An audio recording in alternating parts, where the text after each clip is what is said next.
Welcome, everyone, to the first episode of the Why I Don't Like podcasts. I'm your host, Christian Ashley, here to entertain you as I sit down and record episodes on the media that I consume and yet I don't like. So, this has been in the making for a little bit. Nice to have you around, Tolkien Pop. Hope you enjoy what's going on here. Uh, so, let's just get into this bad boy. Who am I? If you don't know who I am, I'm Christian Ashley of Systematic Ecology, to Let Nothing Move You podcast, amongst a lot of other things that I guest on. I am a seminary student right now in my about to be third year, hopefully going into pastoral ministry. I'm an author. I've written 4 books. I'll provide descriptions and links later on for you if you're interested in all that. So hey, just thank you for tuning in. This is going to be both a kind of hybrid thing of both YouTube and podcasting. So I'm looking forward to getting into all this. I'm doing this mostly because there are sometimes when I experience different forms of media and I just quite don't like what they're attempting to do with their product. I mean, has anyone else ever felt that before? It's like you can't really get behind what they're doing. Yeah, and this is kind of a show built around that idea of like, "Hey, I'm not I'm not quite into what you're about." So, into this process, you might be going, "Okay, what is the show actually about? What isn't it about?" Well, let me help you out in that regard. So, here's what the show is and isn't. The show is going to be critical. It is also going to be constructive in its reviews, very hopefully. I am not always an objective person. I do my best to attempt to be, um, but that's part of the show. I want to be as constructive as possible. Thanks for tuning in, Joshua. Good to see you there, buddy. So there's that. So if you're on the podcast right now and you're wondering who are these people who are shouting out, that's because I am live streaming this to YouTube at the very beginning, and I'll explain my plans on what to do with that later. But to continue with the show is and what the show isn't. The show is a way for me to air out grievances with the chosen media I've selected. It is an exploration of that unlike media in full. I'm not here to just say, "Hey, I think this movie sucks," and then spend 5 minutes talking about it, but not actually pour over what it's about. Like, have the movie explain itself, and then me have my gripes aired about what it does. Just to give an example, this show is a place for me to vent to a captive audience. So, thank you everyone for sticking around so you can hear that. It is going to be a show and a place where alternative opinions are respected. Look, I know, especially with the show I'm starting off with, there are a lot of rabid fans. And I know there's someone in the audience right now, and they know who they are, that when I do get to stuff like the sequel trilogy of Star Wars, they're going to be very adamant against some of the opinions that I have, and that's okay. So I want this to be a place where, yes, I am going to be the mouthpiece here, expressing my personal views on what I do and do not like. That's cool. But not everyone has to think the same way I do, and that's a good thing. So that's that. And the show is also supposed to be fun. I'm here to have fun. I'm just not here to just rag on the things that I hate and I don't like and then leave you kind of feeling helpless or worthless or something like that. Like, that wouldn't be a very fulfilling show to me. So that's what the show is. What the show isn't, it isn't supposed to be a place where we're just here to bash and or hate the unlike media that I particularly don't like in this respect. Like there's a way to say I don't like something without being spiteful and hateful about it, just to say, hey, look, I have these gripes with it. I don't gel with the characterization or the world building, what have you of something. Be constructive about that. Don't just hate for the sake of hating. As I get another message from Joshua, yeah, just because you're wrong though. Most likely in reference to the sequel trilogy films. So we'll argue that when that time comes. The show also isn't going to rebrand itself from the Why I Don't Like podcast title to instead be called the Why I Hate podcast. If I'm doing that, I'm failing you miserably as a mouthpiece for my opinions. Like there's some things that I really truly do hate, but I need to be as nuanced as possible as I'm relaying that information to you. I don't need to be spewing hate from every word that I say. And there are plenty of things out there that will earn my ire, but I hope I'm not just yelling at you about why I don't like it.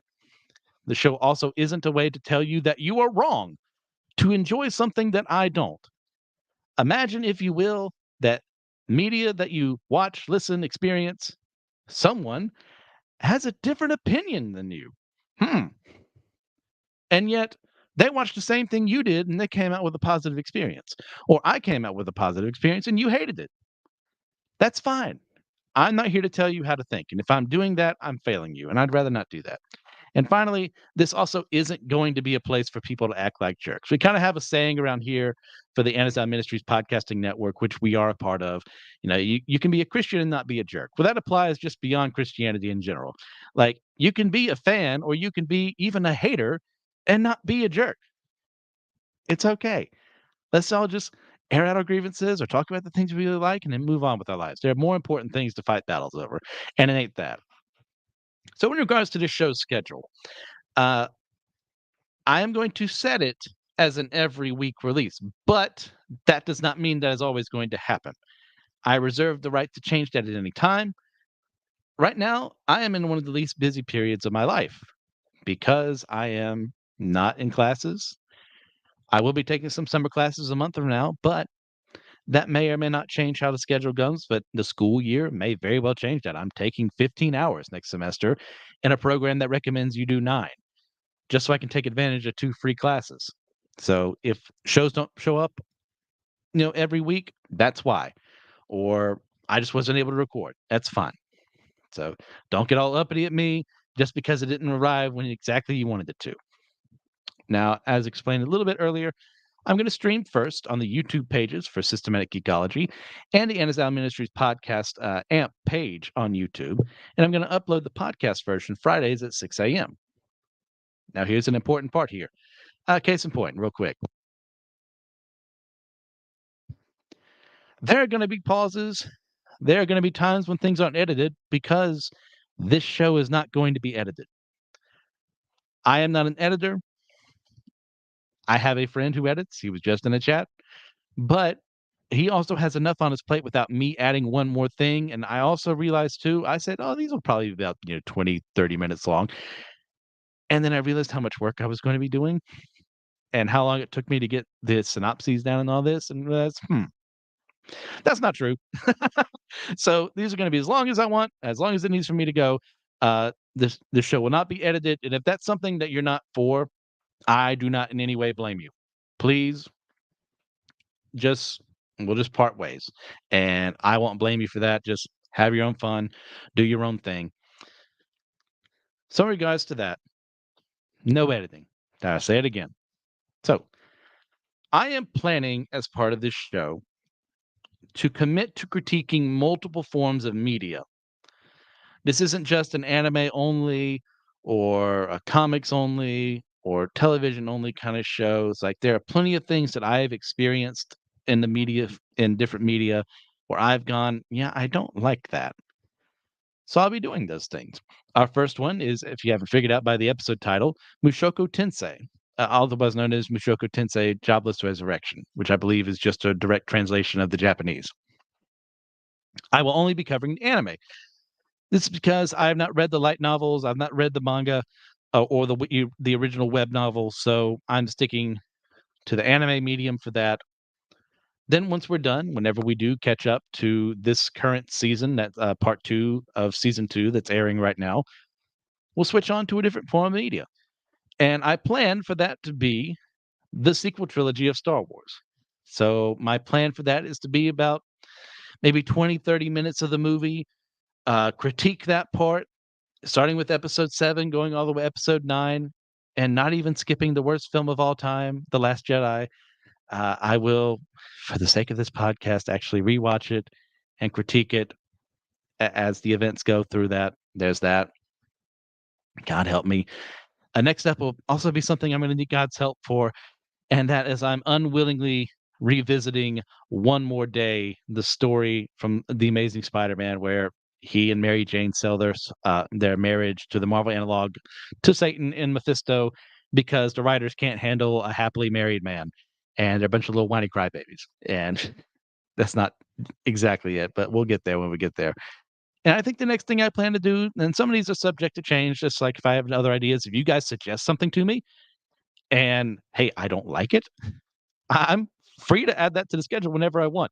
This is for fun. This is for me to air out grievances and stuff like that. So if it's something that I'm not a fan of, and you say, hey, why don't you try this? I'll probably add it to the list. So the last one would be playthrough. Uh, excuse me, is I will be doing another playthrough on my own time and then coming back and reporting to you on Mass Effect 3 for our video game section. And I'll be deciding other options later. If I don't get anything or if, they're not quite up to the task for my purposes here, I'll just be doing those. So next up, our first topic once more is going to be Mushoku Tensei Jobless Reincarnation. I will be going at a rate of about 2 anime episodes per episode of this podcast, outside of some outlier episodes where I'll do 3 episodes instead. And there's some OVAs as well to throw in there. Also because there's some uneven season listings. So I'll do my best to warn you in advance if you for whatever reason are watching them alongside me, which I would encourage, so that it's fresher in your mind. Yeah, have at it. So I'll be covering synopses of these episodes, stopping when I have something to praise, critique, or remark on. Once again, it's not going to be a wholly negative show. There are plenty of things I do like about Mushoku Tensei, sorry, that also make me angry because I wish some of the things were better. So, thus, this will be a podcast that spoils the source material. If that's something you go, I don't know, spoilers aren't my thing, also be free. I have no ill will towards you in that regard. Now, in regards to Mushoku Tensei itself, I would like to give a slight content warning over the show as a whole due to sexual references and scenes, some language, and violence. Not the worst things in the world for some of that stuff, but I know some people out there can't handle that. So, in order to warn you about that beforehand and the sexual stuff today alone, some people might not be quite happy that I'm talking about, but it's what happens in the show. So, I can't really just ignore it. So, in regards to the show itself, I will be watching it sub this time around.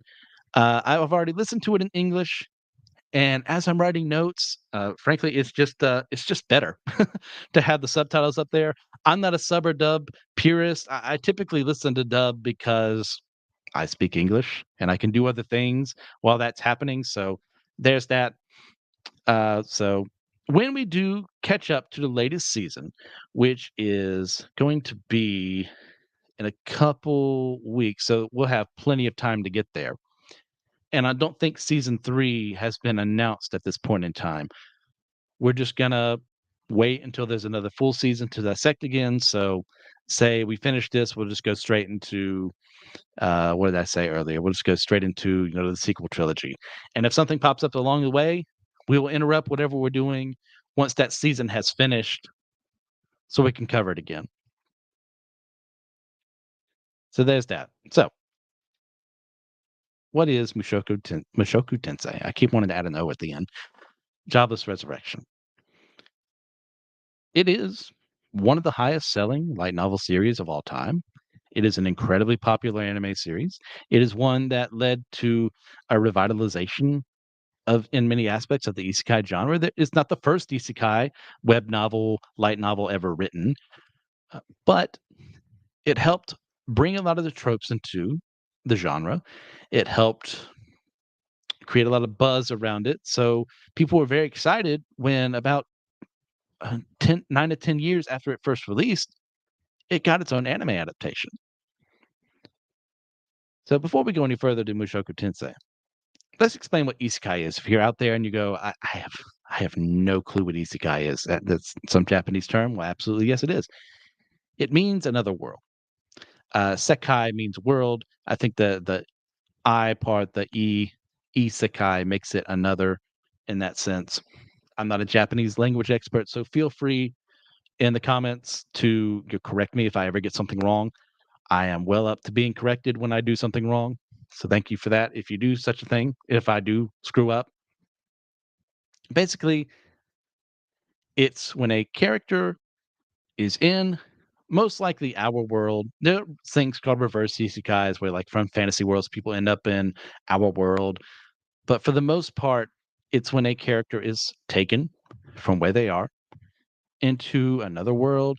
Could be science fiction, could be fantasy, could be post-apocalyptic, something like that, where they then have to live in this world. It can be done through things like reincarnation or being summoned by some magical force in that world, or there's some uh what's what I'm looking for here? Some anomaly that sucks them away from this reality, puts them elsewhere.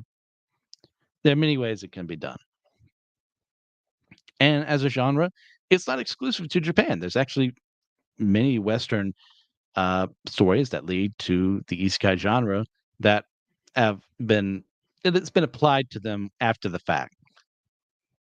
So there's that. Now back to Mushoku Tensei.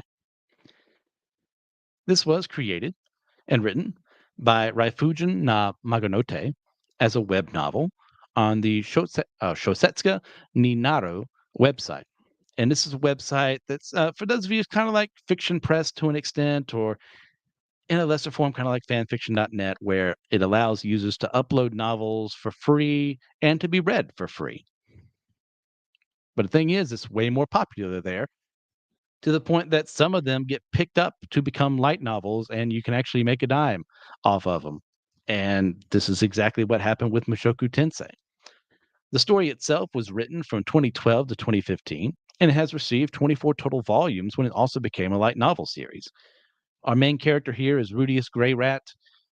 His unnamed Japanese original self, which to this day I don't think we still don't know his name, and I think that's beyond the anime at that point.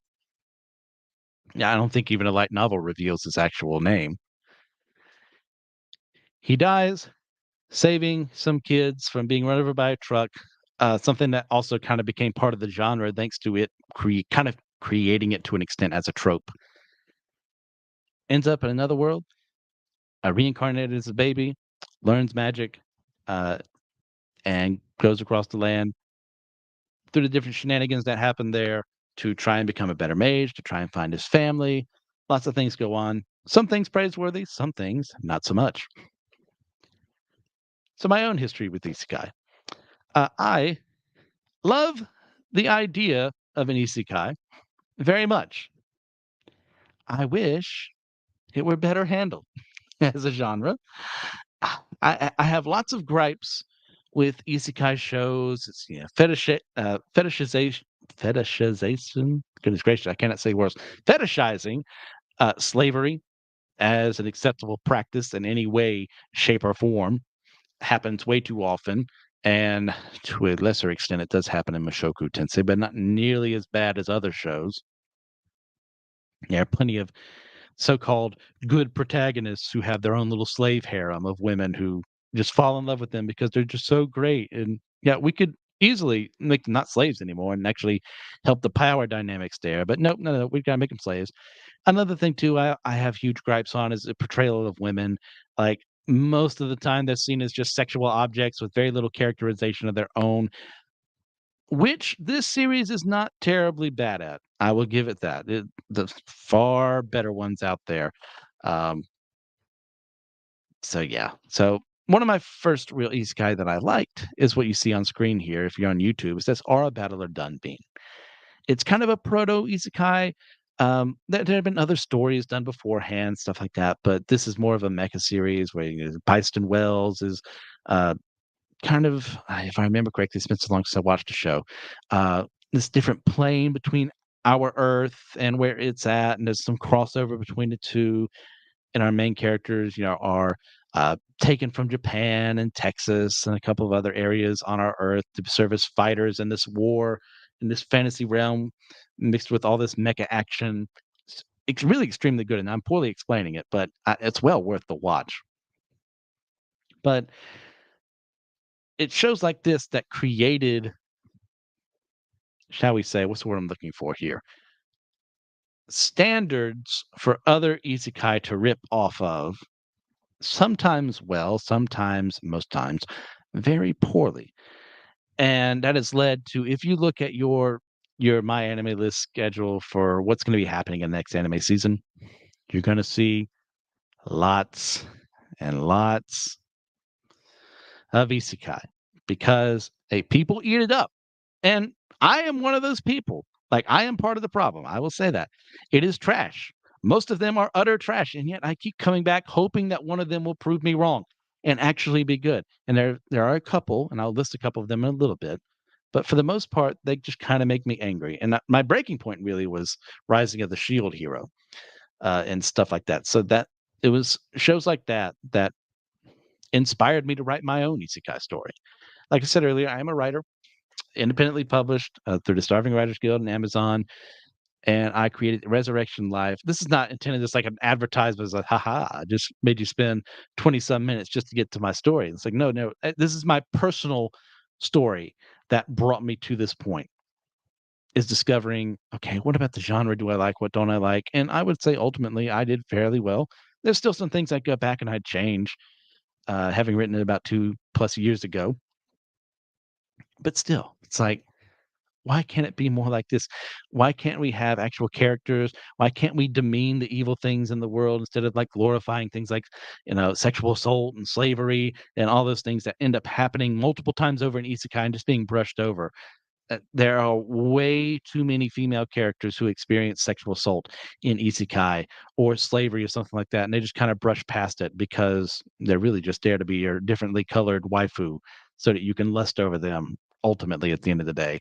And that's terrible characterization. That's a terrible idea, and I don't like that. So I want it to be better. I want better for isekai.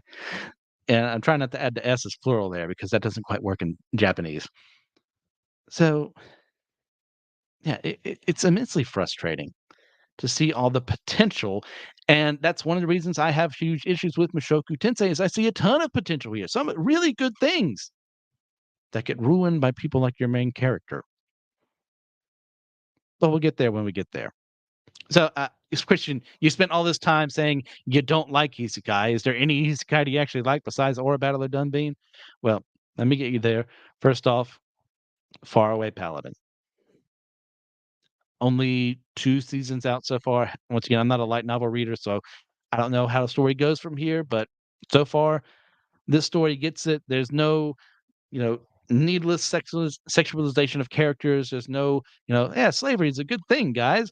There's no there's not a lot of the BS that exists in other isekai stories. It is a fantasy story where another character is transported to another world, gains powers, gains a crew of people of true companions, and does some good in the world. That is a story I can get behind. And of course, once again, there's Aura Battle of Dunbean, great mecha action show. Tomino behind it, he of Gundam fame. Excellent story. There's some bittersweet ending, I will say that, for those of you who can't really handle that. But ultimately, yes. Then we have something like Konosuba. It's like a direct contrast to other shows. It's an isekai comedy. And like, hey, the isekai part is important because that is part of Kazuma's characterization there. It's really important to him. It's not a perfect series by any stretch of the imagination. And none of these series that I'm proposing to you, even the ones that I would put out as a 10 as a 10, excuse me, 10 out of 10, which Konosuba would not be, but for the sake of just the argument there, like it it works. And that's why I enjoy it. It does what it's supposed to do. Then we have, A Sentence of a Bookworm. It's not your typical isekai, but it's our girl, mine, just trying to bring reading and learning to other people in another world. She's just a vibrant character, so much fun. There are some things that happen later on because once again, I'm an anime only, and I hear spoilers, and I don't mind spoilers. But there's one thing that kind of gets me a little upset in a possible relationship and messed up power dynamic there. But for the most part, do enjoy Sentence of a Bookworm. The Eminence in Shadow, another action comedy isekai done extremely well. Sid is like the perfect protagonist for this series, the one where you constantly having characters go, "Man, he's been planning this from the very beginning when he was doing exactly the opposite of what they were expecting, and yet he always gets the results he wants." He's such a great BSer to the point where the things that he says that he knows aren't true end up becoming true. It's so much fun. Well worth your time. Then we have ReZero. I have a lot of gripes with ReZero, but ultimately I'm very positive on it. It the early seasons are the worst. After that, it's improved drastically. Once again, have not read the light novel it is based on, so I have no clue if it gets worse. But what I have read, excuse me, what I have watched, pretty dang good. Then we have Digimon. Now, some people say, Digimon, how's that an isekai? Well, they go to the digital world. Duh. I mean, how's that not an isekai? And then, of course, one of the greatest isekais of all time, The Chronicles of Narnia. Which, yeah, if you think about it, it is an isekai. Definitely wasn't what C.S. Lewis was intending to do as far as like his terminology for everything. But at the end of the day, what else could it be but an isekai? So that's it for those. We're going to do something that I'm going to attempt to do every show. The show is called Why I Don't Like. And an easy thing to do in that is to be overly negative because you're focusing on the things, hey, that you don't like. So, one thing I would like to do is kind of start the show before we get into the synopses and my breaking them down and all that mess. Is we do a little something called Something I Do Like. And that would be Nausicaa of the Valley of the Wind. I just saw this again in theaters for like the 40th anniversary of Ghibli. It is a phenomenal film. I cannot sing this movie's praises enough. It is my favorite Ghibli film easily. We've got a strong female character who isn't one of those, "I'm just one of the guys," or like, "I'm just most powerful, more stronger than everyone," instead of actually writing, a tough woman character who has feelings, who fails, who also, screws up and yet is still a hero at the end of the day, still working for a greater good. Cannot say how much I love this series more than I already have. Like, yeah, if you haven't watched Nausicaa, you're missing out. Now into other matters. Shall we say matters on things that I don't like. We're going to be starting with season 1, part 1, episode 1, Jobless Reincarnation of Mushoku Tensei. And in so doing, we open up at the site of a traffic incident. A man in his mid 30s has been hit by a truck, and two high school students are missing from the scene. We see a third student who survived as they take the man away in an ambulance, mentioning that he's very heavy. That's kind of somewhat important. In voiceover, the man explains he's been a shut in for 20 years. As his consciousness starts to fade, he hears a man's voice speaking in another language and he dies in the hospital, wishing he could have lost his virginity, only to open his eyes to see a man and a woman who treat him like a child. He takes the time to comment on the woman's breasts being large, wonders if she's European given her skin color, and then tries to molest her breasts, only to find that he's a baby and that he's been reincarnated. That is the opening scenes of our show. Yeah. So if you're like me, there's a ton of whiplash happening here. You have the standard of, Truck Coon coming in. That's kind of a, for those of you who don't know in the genre, it's a supposed character in the show who is responsible for having or killing the main character so that they can be reincarnated in another world. And I believe this may have been the first time that happens in isekai genre and definitely popularized it, if nothing else. But we start with some voiceover here. We get some characterization of whoever this unnamed person is that makes him kind of skeevy, kind of lewd, and really kind of a leech on society. And we'll get to that more often in the later bits here. But it also does a good enough job of establishing, hey, this is still modern Japan. There was an accident. We're missing two of three students, which is important. Don't forget that. It takes a while, but don't forget that. And I still don't know where one of them is. And at this point, oh, yeah. Did I talk about that? I think I might have skipped over that line accidentally. Yeah, as he dies in a hospital, he kind of wishes that he'd lost his virginity. I accidentally skipped over that line. My bad. Which is kind of like, okay, sure. Let's talk about the characterization of our main protagonist who has yet to be named. We don't know the full extent yet. We will find out later that he did attempt to save the people who are about to be run over by the truck. Seems to have succeeded in some way, shape, or form. We'll get to why I think that's out of character for this person later on when we get to the second episode. But for now, seems to be noble in that extent. He also is a very heavy set person, and to the point where people remark on it, seems like has been letting himself go along the way. And then what does he do as he's dying? Just wishes, oh man, I wish I would have lost my virginity. Okay.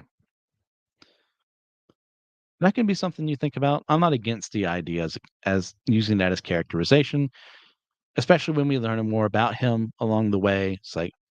It's kind of like, Chainsaw Man, for those of you who are reading that and watching that. One of Denji's motivating goals is to get laid. I mean, there's no other way around it. And in fact, our most recent chapter kind of has him say, "Oh man, I'm real bad about this. Maybe it'd be better if I didn't have that as a my libido active all the time." And we'll see how that ends up along the way. I trust in Fujimoto a little bit,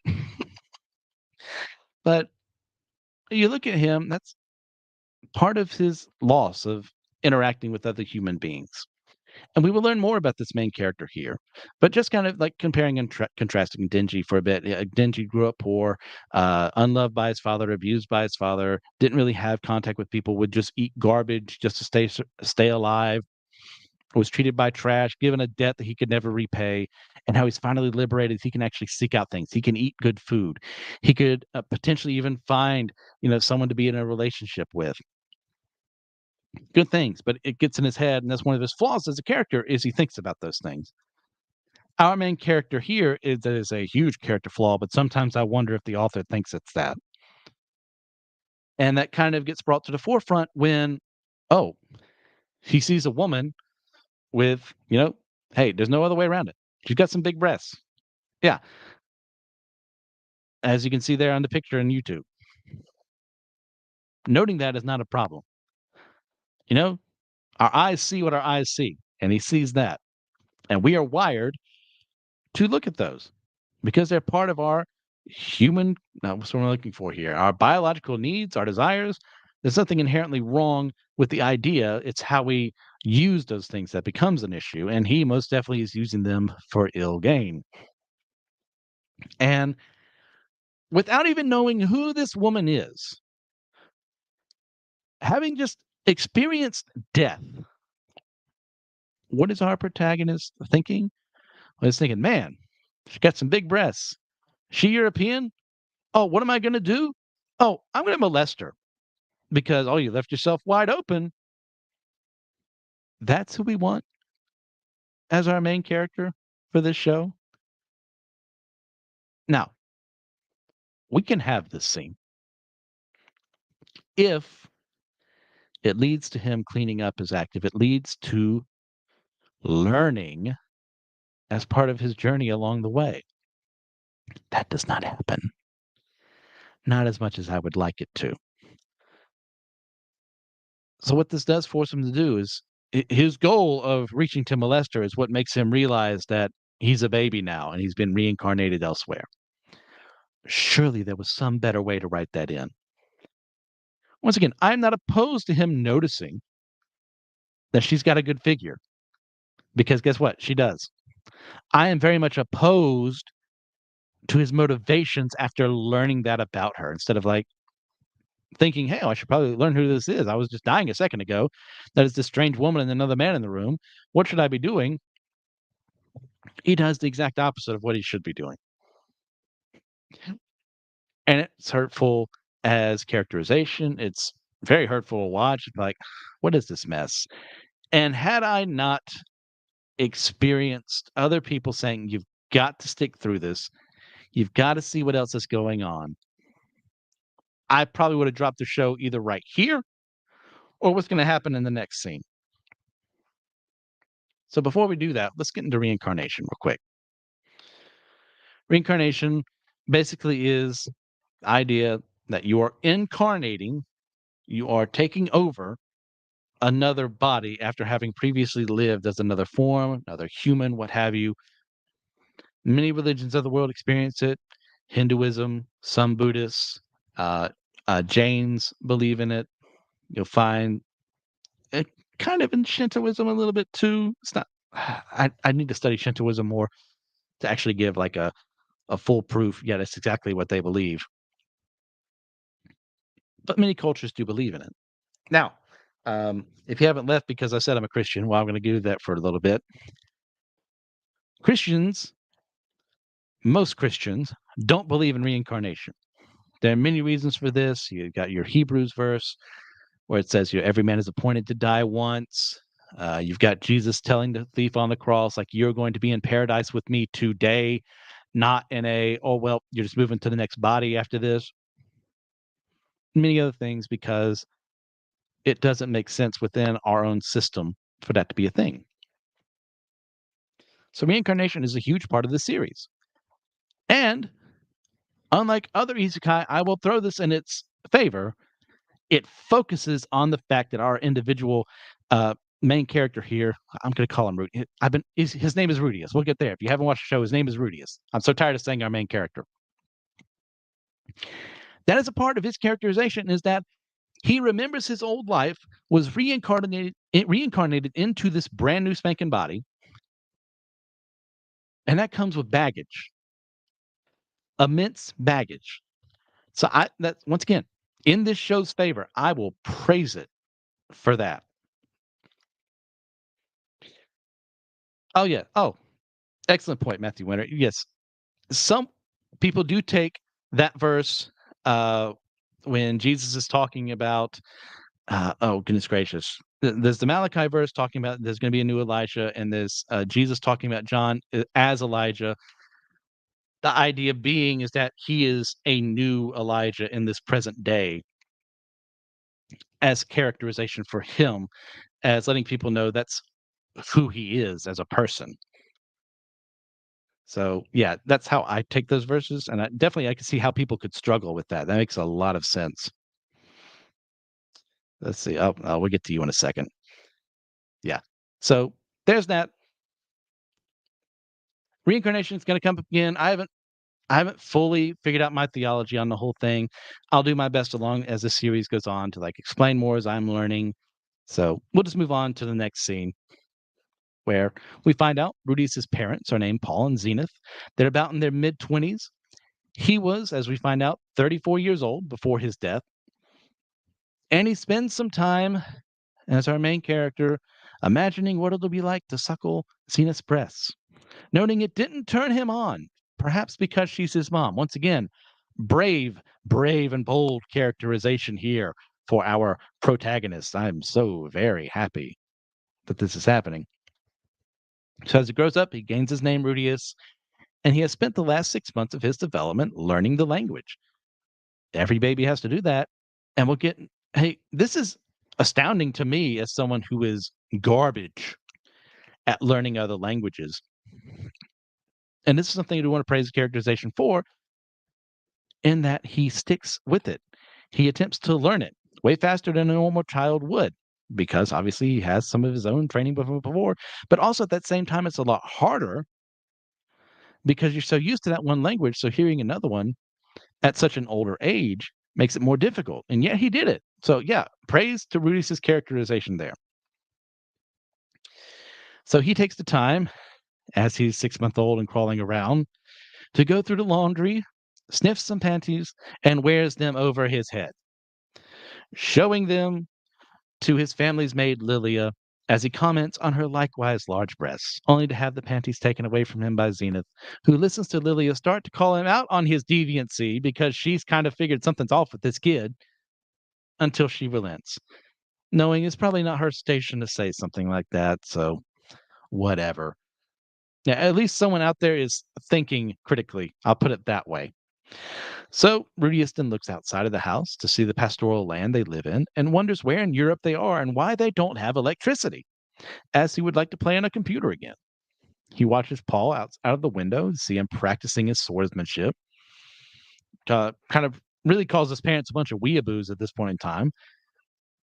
For his dad sword swinging and his mom pretending like she can cast a spell. Well, guess what? She can. But he gets too excited by all this, and he falls backward, hitting his head without crying. which Lilia notes as odd in general, as he never seems to cry that much like other babies would. Zenith then prepares a healing spell, making him realize that he's in another world, as Zenith reveals she used to be an adventurer as well. So we'll stop here for the synopsis for a bit.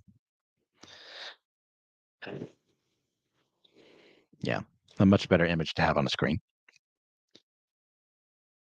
Once again, there's a huge ethical dilemma here in that there is the mind of a 34-year-old man inside the body of a 6-month-old. Now, this is something that person would have to struggle with along the way. A very difficult scenario to be put in. Like, hey, I had this life. Now I'm suddenly in this new one. I still have the thoughts and feelings that came from my old life, yet I'm also experiencing this new life here. Like, what am I supposed to do with that? Like, in a better written show, you could have him wrestle with that more. But instead, he chooses to use his 34-year-old mind to just perv on his mother and the maid. And he'll do it on more other women as well. Forgetting the fact that he's going to grow up and typically in your more medieval times, you would marry younger. Let's say 14 is when that would happen, or 15. You add that on. If it's 15, that's a 49-year-old man in the body of a 15-year-old, mentally speaking. There are huge discrepancies there. And that's another problem I have is with the people he does and doesn't share with about where he actually came from the very beginning. But we'll get there when we get there. So instead, right here, it's that conundrum of, okay, when would it be acceptable? And I like that as a question. I really do. I wish it was explored better. And that's one of the frustrating things about the show is like you present great ideas, but then your follow through is maddening, extremely maddening. Why? Why do you do these things? And then look, everyone has their fetishes. We're not here to talk about that. I'm trying to keep this show as PG-13ish as possible at the worst. But like, keep them to yourself, man. Why do we need this scene of him taking the laundry and doing what he does? Why do we need that? What purpose does that serve outside of just showing he's a creep and thinking, well, by people reading this, they're going to enjoy that. No, it says a lot about the person writing this than it does his intended audience, or maybe it says a lot about both. So let's move from there, from a criticism to something that I really enjoy, and that's Lilia's and Zena's kind of mini discussion that they have over Rudius not crying as a baby as much. They don't say he doesn't cry, but they notice he doesn't cry as much as other kids would at his age. And that's a very unique form of characterization I like a lot because there is an older mind in that body. So he knows really the only times he needs to cry are when he needs to be changed or he needs to feed or something like that. That's a logical thing to have thought of. So I really like that. I also really enjoy the reveal of magic in this series because hey, they probably haven't left the house too much. He doesn't really hasn't met any fantasy races or anything. For all he knows, he's in the past in Europe somewhere. But then the magic happens. He gets healed by Zenith, and that changes his life forever, mostly positively. I say that both in terms of the plot and in his own characterization. That means a lot. That is well done. And once again, I want to praise the good, disparage the evil in this series and all the other series I'll be covering. So we'll get back to the synopsis. Rudius grows up more, now curious about magic and how to use it. He finds a spell book in a family chest and decides to learn to read it, taking a full year to do so, thanks to studying the book and listening to Paul read books to him. Rudius learns that there are two ways to cast magic: incantations and magic circles, and that your potential seems to be set at birth. He crafts a water ball spell that makes a small sphere of water and and he practices some more, managing to do a little better with each casting until he realizes he can cast without incantations.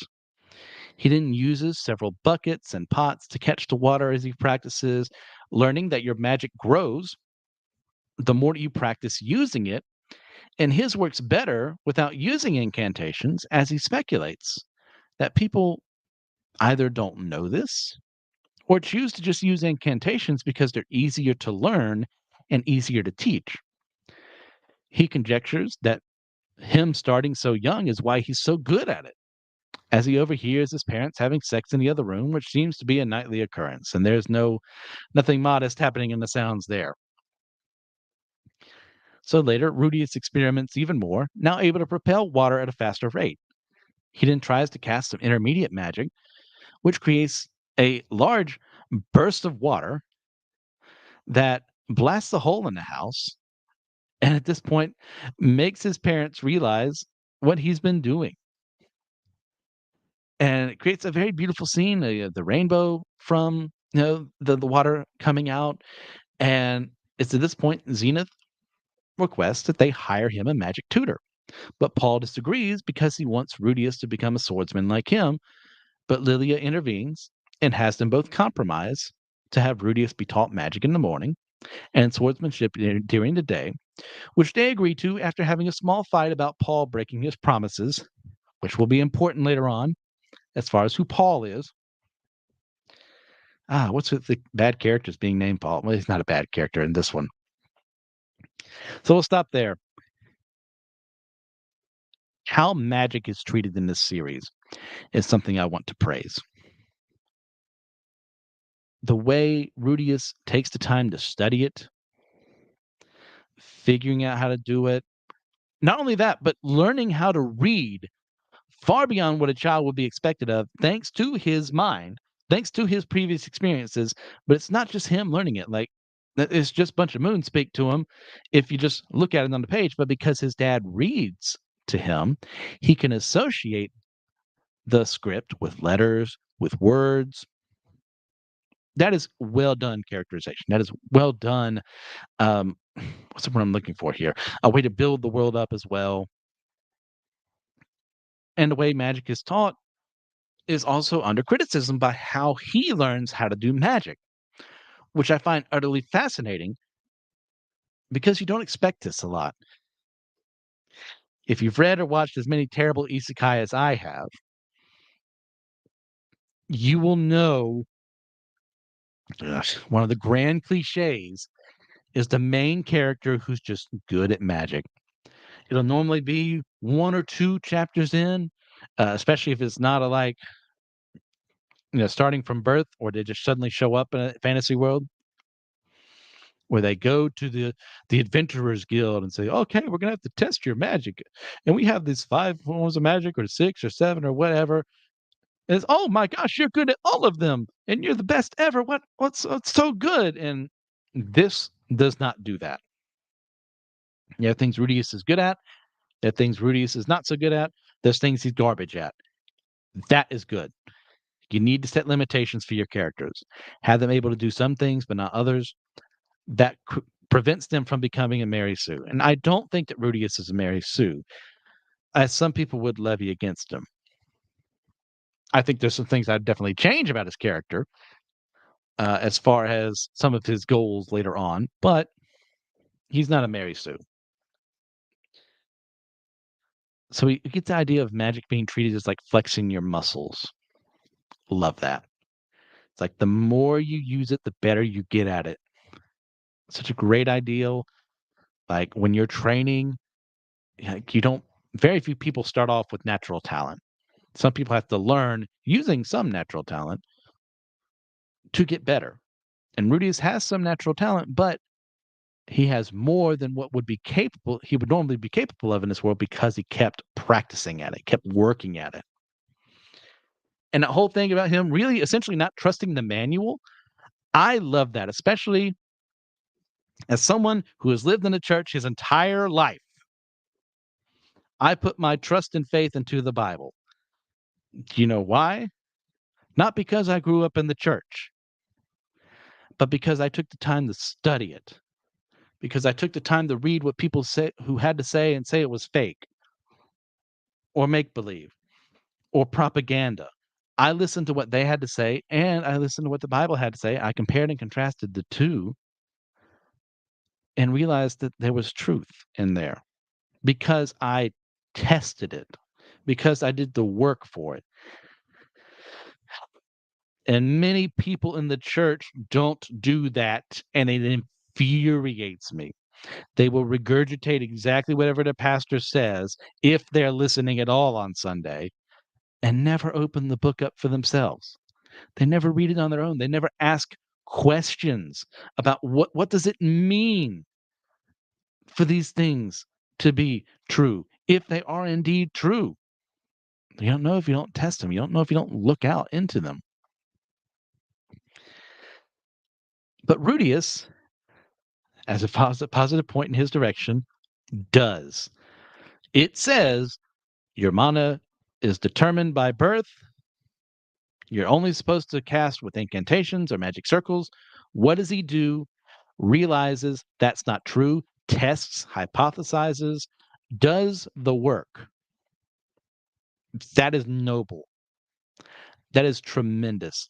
That makes him, at least in this part, a good character. There are plenty of other things that don't, but we'll get to those. We've touched on some of them.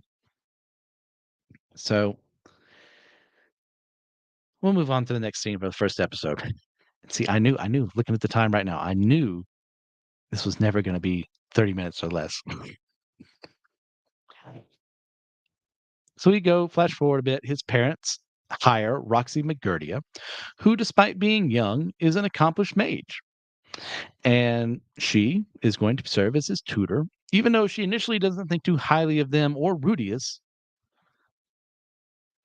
who, by the way, has to tell us that, oh, she's a lolly, which he fetishizes instantly. And before I go any further, I will explain what is a lolly. It comes from the novel Lolita, where we have a younger, underage girl being fetishized and sexually admired by the older Humbert Humbert. This gets translated into Japan and becomes enough of a success that it starts getting in the cultural lingo of say, oh, those guys are they're just like younger girls, they're just lolicons. I believe con in Japan means you like something a lot or you love something a lot. I have to look that up again. Once again, please correct me if I'm wrong, which I think I am. So if that's the answer, it means you like or you love young girls. We would call that a crime over here. And it is a crime in Japan to a certain age. Uh, the age of consent is much lower than it should be over there. So this creates a culture where you introduce younger characters who are not of age, and yet you sexualize them. You make them objects of desire. You make them act flirty in ways that a younger girl wouldn't normally do at that age. There are plenty of characters I could bring up. I mean, really, all you have to do is watch. Not all shows, thank God, but some. If there's a younger character, a younger female character, chances are they're going to fetishize her at some point when she's nowhere close to the age of being, someone who could be, an adult. So there's that. So back to the synopsis. Roxy later explains to Rudius that there are three types of magic: attack, healing, summoning, which are divided into beginner, intermediate, advanced, sacred, royal, imperial, and divine magic. Roxy then showcases some of her own water magic, breaking one of Zenith's trees, forcing her to repair it with healing magic. Rudius then practices his magic, and the wind he creates from casting causes him to see Roxy's panties, which distracts him to stop casting, and it makes him cast without incantations, which Roxy notices and comments on rather than the other thing, but not before they realize he too broke one of Zenith's trees, which makes Roxy think she might get fired. Realizing he knows nothing about talking to girls who aren't two-dimensional or comforting people in general, Rudius decides to recycle and use some cliche dialogue from the dating sims he used to play, which does perk her up, as the whole family celebrates her coming to live with them for dinner that night, and Rudius decides he can make it in the world. So I discussed the lolicon thing. It is it is far more present in Japanese media than you would ever think acceptable. And it's just kind of an expected thing to happen. I don't like it, don't have to like it, but it exists there. But what I do like is once again building up the magic system of showing someone who, unlike Rudius, was taught the regular way and learns, hmm, maybe that's not right. Maybe that's not what's supposed to be happening. And that's part of Roxy's characterization through this episode and next episode that brings her character up a lot more, and that she's confronted with something different and learns from it. So we've got that. We need to talk about the discussion of ecchi. Now, if you haven't watched anime or read some manga, you probably never come across that word ecchi. Uh, Basically, translated towards English, it means fan service. And this is fan service not of, hey, this is a callback to Marvel Team Up issue 120 where Spider-Man and whoever did this. That's a different type of fan service than we're talking about. This fan service is, typically geared towards sexualizing your characters. Now, before we go any further, I will say Mushoku Tensei is an equal opportunity offender, and I do like that. I am not against the idea of fan service. I'm not against the idea of ecchi, so long as it doesn't become gratuitous. Because once again, we are sexual beings. That's what we look at in potential partners. Now, some people take it way too far and make it something it was never supposed to be, but there's nothing initially wrong with the concept. There's nothing wrong with the idea of Leia and Jabba's palace being forced into that slave bikini. It does when you turn it into something it shouldn't be, but the original idea isn't a bad one. And having ecchi isn't a bad idea. I just wish that were of characters of age rather than what happens multiple times over in this series with young girls being shown in these compromising positions. But I will say it does end on a good note, and that Rudius, as part of growing up, as part of dealing with his old life in Japan, wants to make it in this world. That inspires hope. That is a good thing. That is a great thing for your character to have to go through of whatever he was dealing with in Japan, which we'll talk about a little more in the next episode. The next episode here, not the next episode of the podcast. So I like that. I don't like the gratuitous ecchi. And that brings us to episode 2, Master.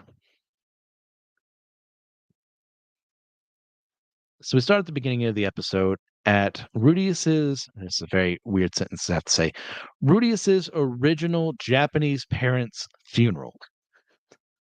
This is your sister's cousin's roommate's dog or whatever the line is from Spaceballs. It just makes us absolutely nothing. But this means something. It's just a lot of words put together. So it starts with that funeral, but he is not in attendance there, preferring to spend his time in his room. And once again, if you're squeamish about this, sorry, but there's no other way to put it. He is masturbating to what is heavily implied to be lolly pornography. And he is thrown out of his house for being a leech on the family. I had a difficult time figuring out was like debt collectors or something. No, actually appears to be like his brother and a couple of other members of the family who have gotten tired of his antics and have thrown him out. And like not showing up to the funeral was like the last straw. So he wanders aimlessly on the streets until he sees a girl and two guys about to get run over by a truck. So he rushes forward to save them, dying in the process. And I'll talk about why I don't like that in a bit. He then wakes up in the present, in the new world he's in, after having fallen asleep making figurines out of earth magic. Once more overhearing his parents having sex, and thinks he'd like to have a little sister, but not a little brother, which is its own thing and another thing in Japan about incest that crops up way too often. So that's that. Um, yeah. There is something about the brother, though, being specifically mentioned that makes sense in light of other episodes, but we're not going to focus on that now because it hasn't been revealed. So, deciding to troll his parents, he's going to go out and pretend, "Oh, mommy and daddy, what are you doing?" When he really just wants to see the action. But he's not the only one, because when he leaves his room, he sees Roxy on the ground in way too graphic a form, like um, masturbating to it herself, and he pervs on that for a little bit and then leaves. Yeah. I swear there are better things in the series. I swear, that actually make me wanna stay, even despite the fact that I don't like it. So we'll get there when we get there. But let's talk first about Rudius's death and why I think it is tremendously out of character for him. It is astonishing to me as a writer that you set up a scene like you have in the past of this selfish person, this um, shut in who has never left the house in like 20 some years, who has never cared about anyone but himself in that whole time. And yet you decide, well, I'll show he's actually a good guy by trying to warn these people and getting them out of the way of the accident and dying himself. Isn't that such a redemptive moment? No, it is not. It is terribly written. There is nothing inside of Rudius's original Japanese uh, body, his person, that makes me think he's going to make this sacrifice play. There's been nothing noble about that character that we've seen. And even with uh, future characterization received in other episodes and other seasons, there is still nothing that I see that makes me believe this character is going to make this decision. You have failed completely and utterly in that regard. But you need to have a reason for him to get over to this fantasy world, but you have to make him he's not that bad a guy. No, no, no, no, he's actually a good guy at heart. You gotta prove it to me first, because I've seen no evidence of that, and I still don't believe it to this day. Now from there, we go to something else I don't like, and that's the handling of sex in these scenes. Hey, you know what married couples do? What Paul and Zenith are doing. Do we need to have a reminder every night or every time Rudy is studying or doing something that they're at it and she's moaning and wailing? No, we don't. Like, how thin are these walls that this is happening? Now, granted, in your Middle Ages, especially on the European side of things, I haven't studied other cultures as much. Most houses for the poor people were one room. Now, Paul and Zenith appear to be rich, so this shouldn't be a problem for them. But married couples still had to procreate, had to have relations with one another, so they would do it, eh, unfortunately, in view of the children. It's one of the disturbing facts of the past, but it's also a thing that happened. They don't have that excuse. They live in a mansion. Surely there's not some spell too that could, prevent other people from listening in on this. Unless you want them to, which in case that's you've got other problems we need to discuss.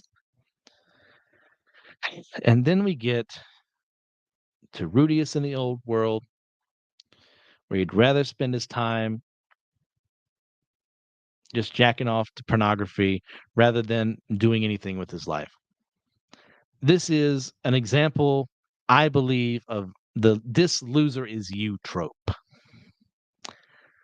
That is, hey, you see what this idiot is doing? Yeah, that's what my target audience is doing. Isn't that right, guys? Eh? And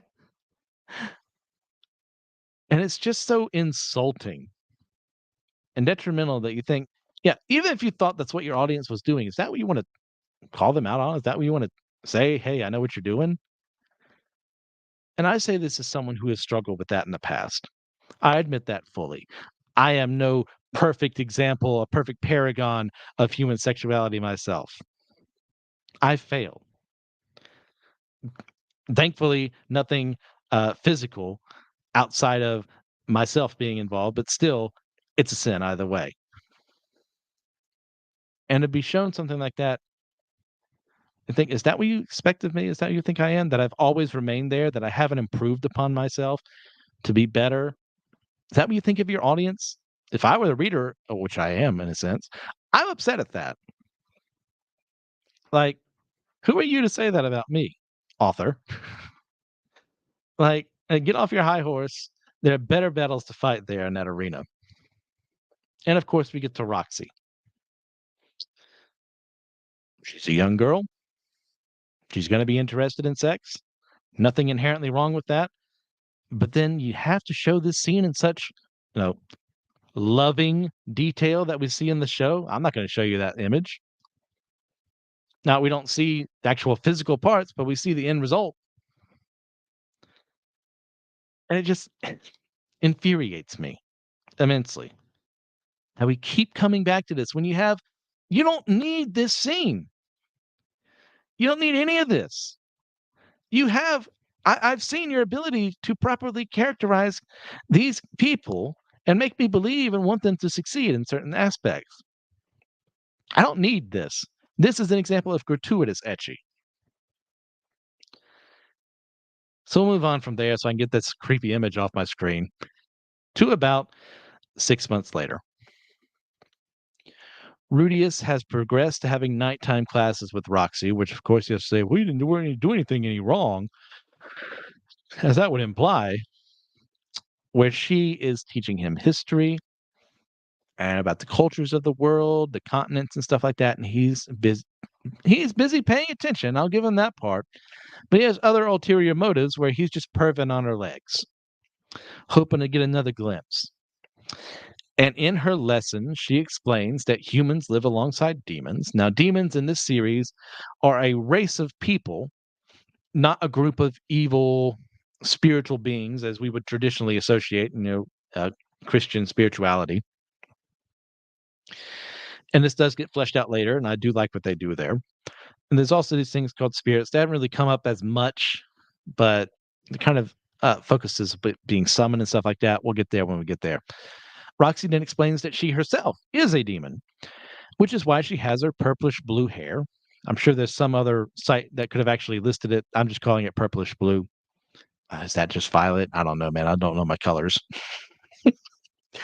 And she then mentions the Superd tribe of demons, who were known to be monstrous in the lore and killed indiscriminately in the Laplace War between humans and demons.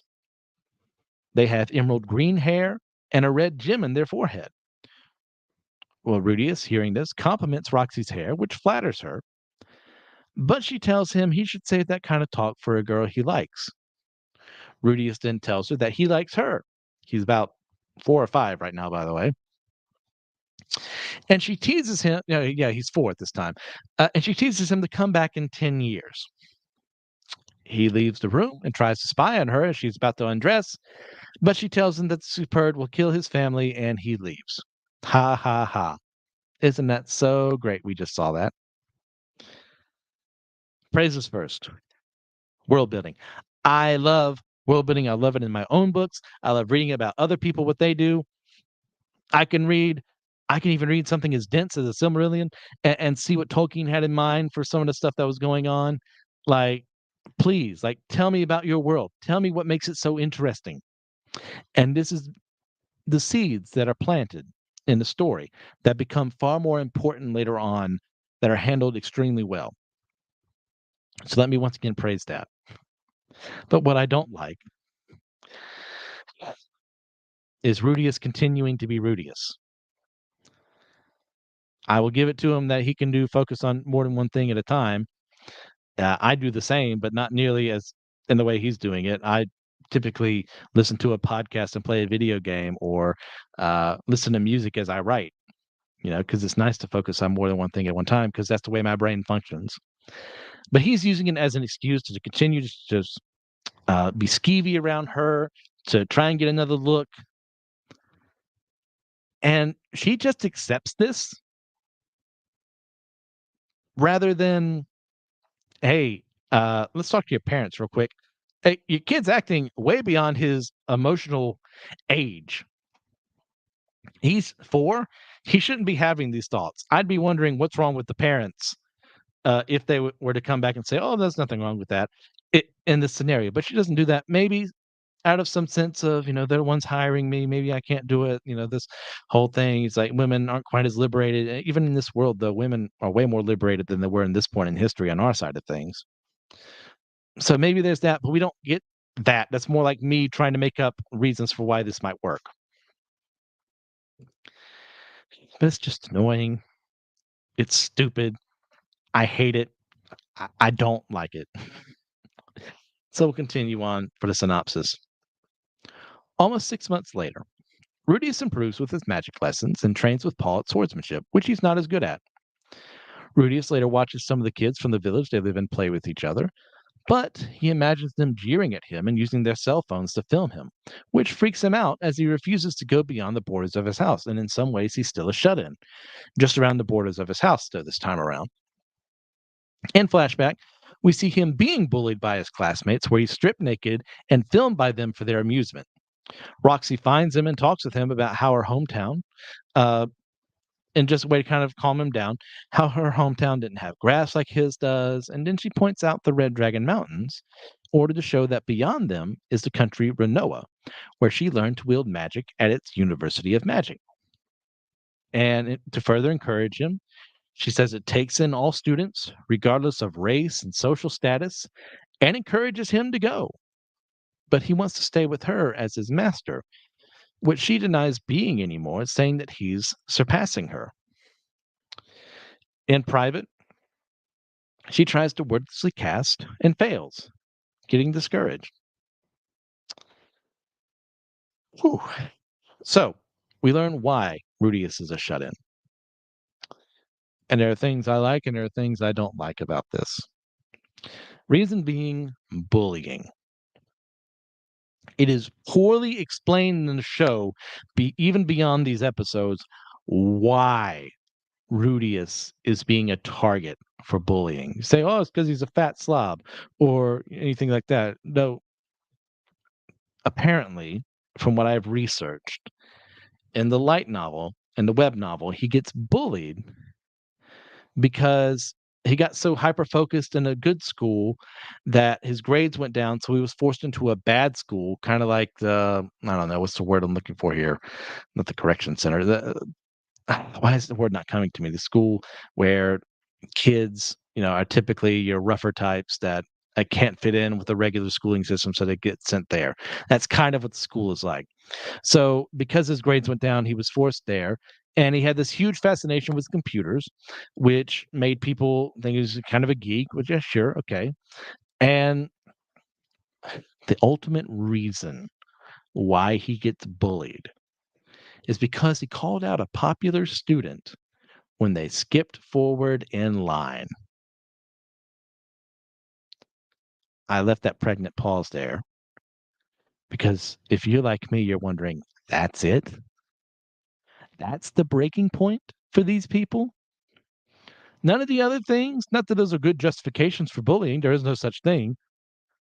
But he called someone out on skipping a line, and that warrants him being stripped naked and having his photos taken of him in that, and something worse that'll happen later on in this episode in flashback. This is one of those things. I hate. Yeah, bullying exists in schools. It does. It's verbal. It's physical. It happens in many different forms. Outside of one incident I can think of, it's a very minor one at that, have never been bullied. The one I can think of was after I just got my glasses.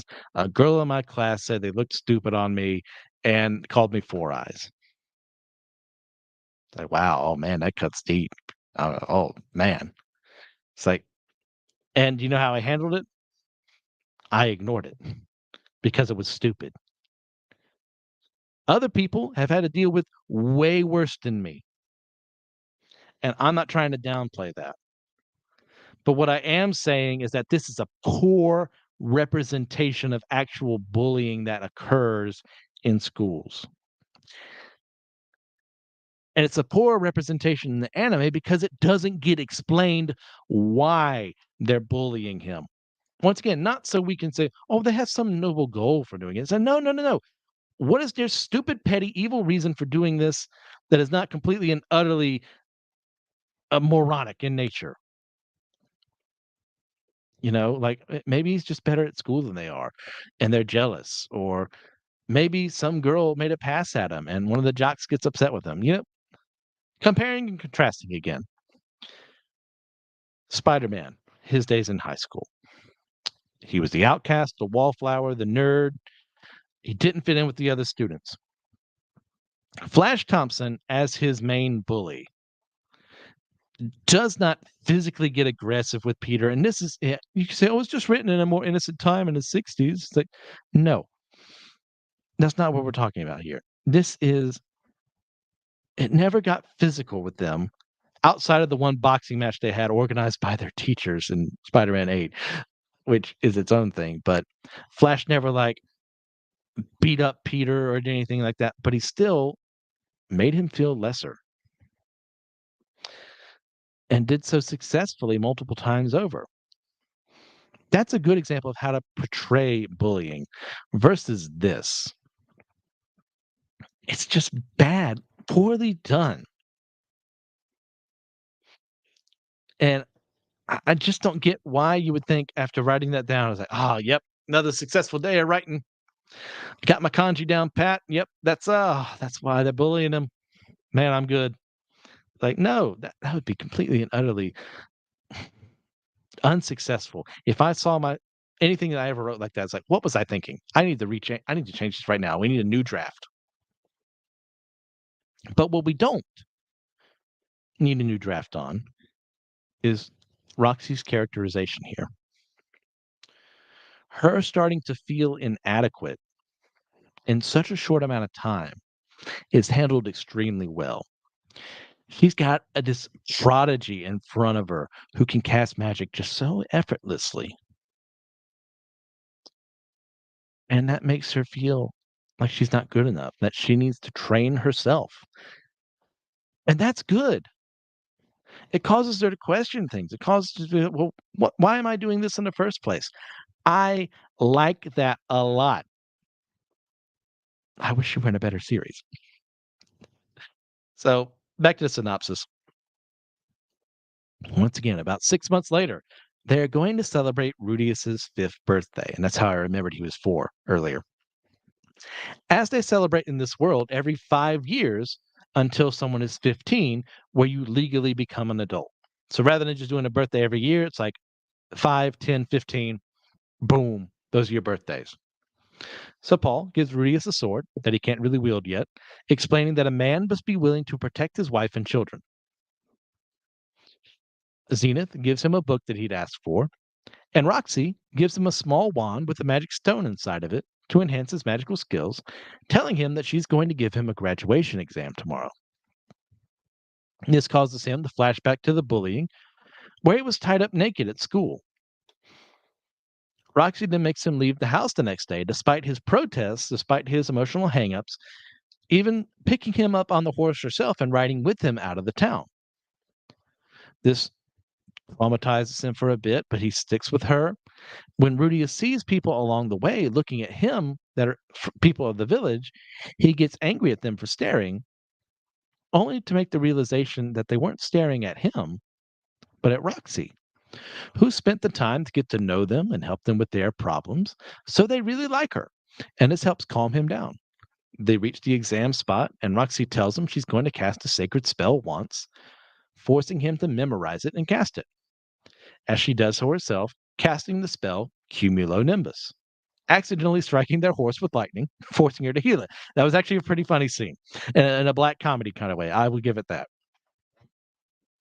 Rudius then casts the spell in question, despite knowing that success will mean Roxy leaves, making a more powerful spell than hers. Roxy congratulates him for becoming a sacred level water mage. She then leaves soon after to hone her skills and gives him her necklace, which is a charm from her hometown. Rudius thanks her for helping him and privately thinks about how she helped heal him, which is promptly ruined when Lilia finds that he stole some of Roxy's panties. Ha ha ha ha ha ha. Isn't that so great? We end on a good note like that. And everyone laughed.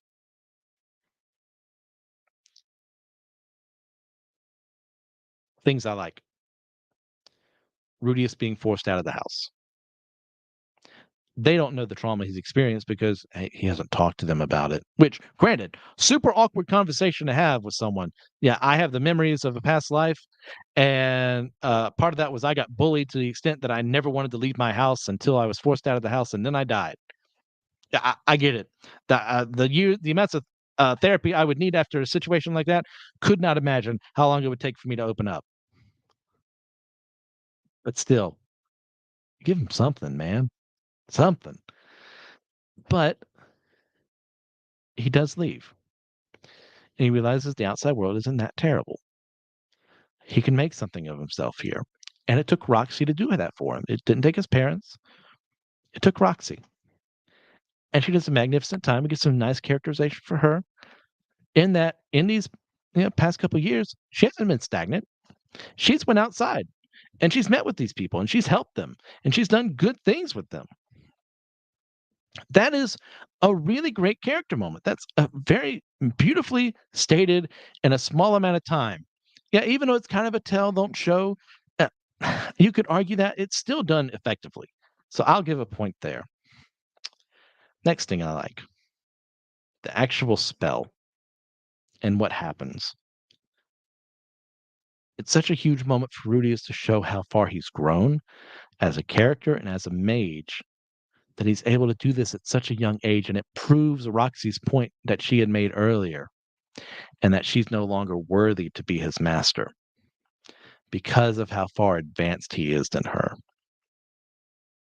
And he knows this is what's going to happen. He knows that him successfully completing this exam means she leaves. And yet, to his credit, he doesn't flub it on purpose. He doesn't just say, "Oh, I'm not feeling up to it today." No, he does it. And it's a very beautifully drawn scene. The animation in the show is pretty dang good. I will give it that. Let's talk about something I don't like, and that's how the episode ends.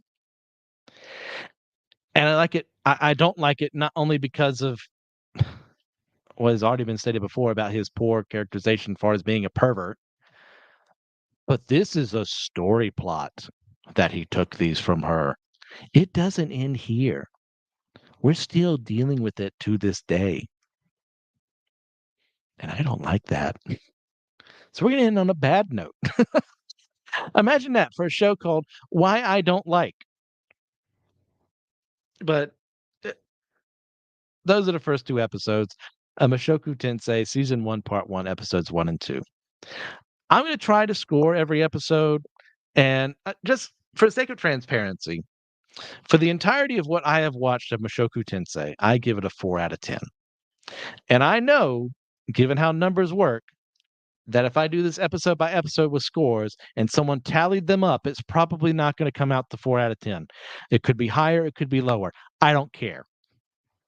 My math is my math. So you don't have to use math my way.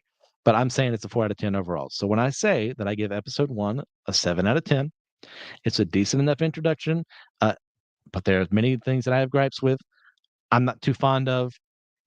I don't like that much about it. It deserves a 7 out of 10. But then I give episode 2 an 8.5 out of 10. You can see, hey, not everything in here is negative. I may give the series overall 4 out of 10. But episode 2 is great for the both of them and developing who they are and what they're capable of as they wrestle with their past, as they wrestle with their present, and look forward to the future. That is a great note to end on. But the reason the score lowers is because of what we actually end on. So there's that. What do you guys think? I spent a way longer time talking than I thought I would, but I did do an intro for this. I probably should have split that up into an episode 0, but you know what? That's fine. It is what it is. So this episode will probably be longer than the other ones. I'm okay with that. Thank you, everyone, for listening. Please, if you get a chance, just leave a 5-star review on your podcasting platform of choice. Or if you're listening to this on YouTube, please like this video, comment below, and subscribe to the Systematic Geekology or Anazal Ministries podcasting pages. You can email me at whyidontlikepodcast@gmail.com. That is without an apostrophe and without the ellipses. So just straight letters. If you're interested in my own fiction writing and you want to criticize me, you can find my works at starvingwritersguild.com or on Amazon if you search the name MC Ashley. You can also find me podcasting on Systematic Geekology and Let Nothing Move You. Special thanks to Joshua Knoll for the music he provides for the podcast. And with all that in mind, God bless you all. That's the other one. That's the other outro.